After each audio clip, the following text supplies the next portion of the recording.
Hello, my name is May Beagle, and I will be doing a report on the body ritual among the Nacirema written by Horace in 1956. To start off, I had two major reflections and reactions to this article, one relating to the text and the language and how it was written, but also to how it intertwined with American culture. So I feel like to start off, he used very vivid imagery to describe things that seem foreign almost. Looking in from another culture, there may not be a direct translation, may not be the same intended meaning, through the use of phrases and words that he used. And so in our textbook, Effective Intercultural Communication, A Christian Perspective by Muru Campbell Greener, written in 2014, they emphasize the need to know intercultural communication. And so understanding that what we may perceive as one thing through English, someone else may not. And so in this case, how it depicts American culture is that through the use of rituals, ceremonies, money, wealth, fame, what we do is what we try to bring our physical body to being seen as beautiful and worthy to our societal standards that we've created for ourselves.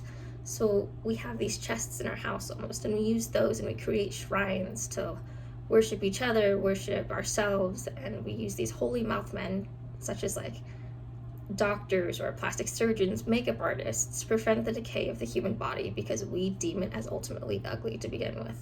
And so the more wealth you have, the less vulnerability you'll feel, the less insecurities you'll feel, and people will see. And so it definitely focuses heavily on human dissatisfaction of themselves, and it focuses on how we create these self-imposed problems. And it seems so foreign, but in reality, so many of us wake up every morning that we put our makeup on, we post pictures of the nicest ones that we like and things like that. So it's kind of just re-emphasizing that. And so I feel like a communication pattern used in the United States, majority by the younger generations, now that we have technology, is communication through social media posts specifically. And so you have a ritual that is we wake up, we check our phones. The first thing we do when we check our phones is we check our text messages, we check social media. And this includes Facebook, Instagram, Visco, TikTok, YouTube, all of these things. And so people write posts, and these posts have captions, and the captions that are said usually have some sort of underlying meaning that may not be directly said. So we use hashtags, we use abbreviations, we use words that mean the complete opposite of what we actually say, but a lot of it is based on context and slang. And if you don't understand those, you're not really going to understand the caption written with that post. And the caption may not have anything to do with the post that we do to begin with. And so when we post, we're not actually communicating with each other directly. So the new form of communication and patterns that are emerging is that it's a very indirect form that we do to multiple to hundreds to thousands of people every day. And so we can see people's communication that they may be across the world. And so having multiple people see it at once and multiple people react to it through likes, through comments, through things like this, we're recreating this self-imposed problem to fall into the trap of, well, I'm going to only post the best pictures of myself. They can see what I'm doing now or what I've done recently, even if they're across the world. And so with fame, especially, we have celebrities who post on social media, they'll get millions of likes, right?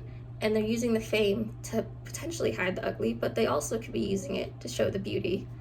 It just depends on people's intentions and things like that. And so I feel like it's changed throughout history is obviously because we didn't have technology like this when the text by Miner was written.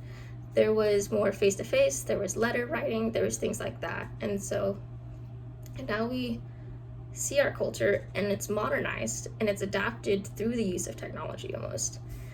And up until recently, I feel like language is also changed over time. And I feel like with us as a younger generation, we use more slang, and the tone and spelling of words have all changed, not necessarily as the English language as a whole, but as a smaller community within the larger. And so certain phrases may not mean, like I said, what we intend them to mean. They could be the complete opposite and just confuse the older generations or even people who aren't exposed to this type of language. And so we use devices to communicate through images and short captions, whether or not they seem relevant. And for example, for Snapchat, sometimes we just send random blank screens to each other, and that's our form of communicating. And so They're organized goals now through communication that can reach a larger population at once. And that's definitely something that hadn't been done in the past. And so I think with these changes, there's pros and cons to it, because like it's a faster form of communication. According to Zaitov, a journal article written called How Social Media is Changing Conflict, it emphasizes how social media reduces the cost of communication while increasing the efficiency, the speed, the amount of people it can tell at once. And so I feel like that's important, especially with like political or even just like social standings, like when the Queen died, for example. Everybody found out through social media, they found out through the internet, and I feel like it's a really big way to have news travel fast, which can be important in times. I also feel like it isn't beneficial, because sometimes instead of using that platform or using your posts to spread something that should be known, like the hunger crisis or wars in the world and natural disasters, I think we tend to get carried away in, again, the beauty standards that Miner was talking about originally, that we fall into this pattern of making humans beautiful on the outside, but on the inside, like, are we actually doing okay? And so it's less in person, but more indirectly, and so there's less like human communication. And I feel like a lot of times, like, the images we may post or the captions we may share may be mistranslated because we're either not being straightforward, we're exaggerating and things like that. And so I think overall it just depends on people's intentions and how other people respond to it, whether or not it be in our culture or in another culture. I know I lived in a third world country for about 8 years, looking in and watching Americans and their social media. I personally didn't have any. I just saw it through friends, and I felt very confused of how we could focus so heavily on that. But being back in the States, I've kind of seen like how much it's integrated itself into our culture. So that is all. Thank you.